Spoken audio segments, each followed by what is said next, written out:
മാതൃഭൂമി ചാനലിലാണെന്ന് തോന്നുന്നു. വക്രദൃഷ്ടി എന്നുള്ളതിൽ ഗംഭീരമായിട്ടുള്ള ശരിക്ക്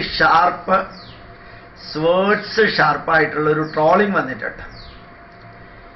നമ്മുടെ പിണറായി വിജയൻ സാറിൻ്റെ പാർട്ടിയിൽപ്പെട്ട സമ്പത്ത് എന്നുള്ള MP തിരുവനന്തപുരം റെയിൽവേ സ്റ്റേഷനിൽ ചെന്നിട്ട് നടത്തിയ ആക്രോശങ്ങൾ എന്തൊരു ധാർഷ്ട്യമാണ് ഒരു പാർട്ടിയിലുള്ള കുറേ പേർക്കുള്ളത് എന്ന് അയാളെ കണ്ട് ഞാൻ മനസ്സിലാക്കാം. അവിടെ മുഖ്യമന്ത്രിയുടെ വലിയൊരു ഫ്ലക്സ് റെയിൽവേ സ്റ്റേഷനിൽ കൊണ്ടുവച്ചു. അത് റെയിൽവേയുടെ പെർമിഷൻ ഇല്ലാതെ പൈസ കൊടുക്കാതെയാണ്.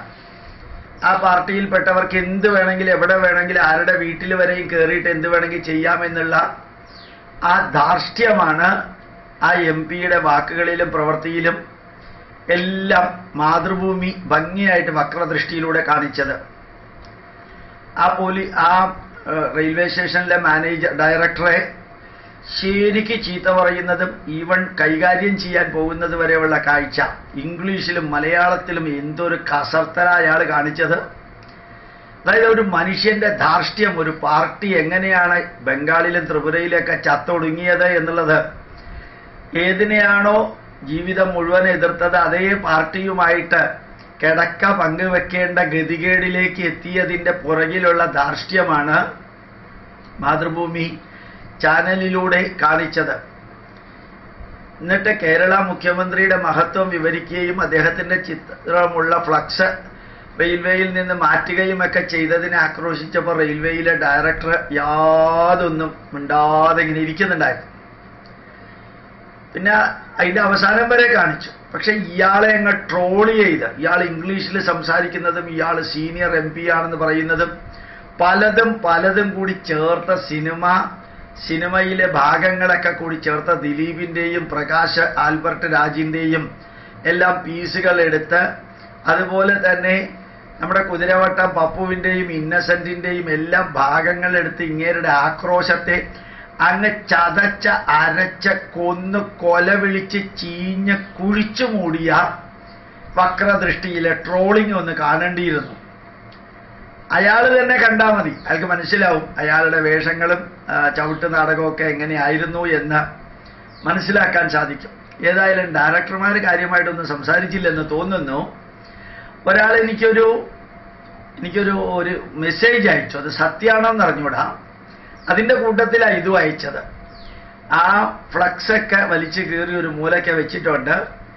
അവസാനം പാർട്ടിക്കാർക്ക് എത്രയോ 64 ലക്ഷം രൂപ ഫൈനോ എത്രയോ ഫൈനൊക്കെ അടച്ച് ആ ഫ്ലക്സും കൊണ്ട് പോകേണ്ടി വന്നു എന്ന് തോന്നുന്നു. ഇവർ ഫൈൻ അടച്ചോ ഇല്ലയോ എന്ന് അറിഞ്ഞുകൂടാ.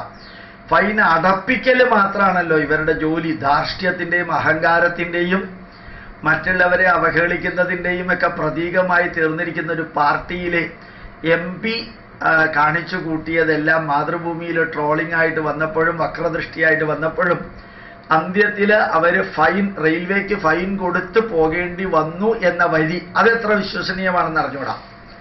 ഏതായാലും ആ ലെവലിലെത്തി ഭംഗിയായിട്ട് മാതൃഭൂമി ആ മുഖ്യമന്ത്രിയുടെ ഫ്ലക്സൊക്കെ ചവിട്ടിക്കൂട്ടി ഒരു മൂലയ്ക്ക് ഇട്ടിരിക്കുന്നതൊക്കെ കാണിക്കുകയും ചെയ്തു.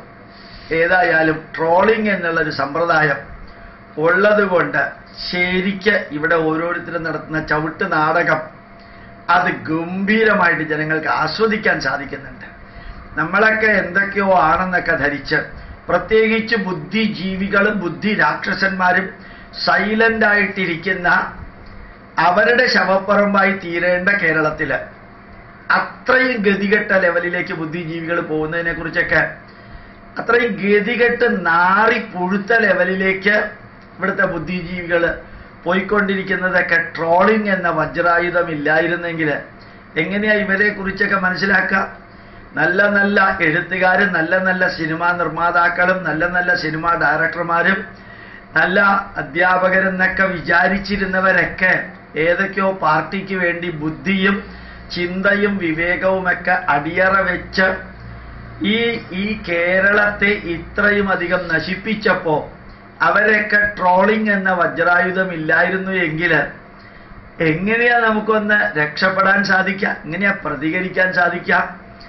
ആ 11ാമത്തെ അവതാരമായിട്ടുള്ള സോഷ്യൽ മീഡിയയിലൂടെയായി ട്രോളിംഗ് അതിഗംഭീരമായിട്ട് പ്രചരിക്കുന്നത് എന്ന് കൂടി മനസ്സിലാക്കാൻ സാധിക്കുമ്പോൾ വളരെ സന്തോഷം തോന്നാറുണ്ട്, സംതൃപ്തി തോന്നാറുണ്ട്. അത് ഇല്ലായിരുന്നെങ്കിൽ കേരളത്തിൻ്റെ അവസ്ഥ എന്താകുമായിരുന്നു എന്ന് കൂടി ഒന്ന് ചിന്തിച്ചു പോവുകയാണ്.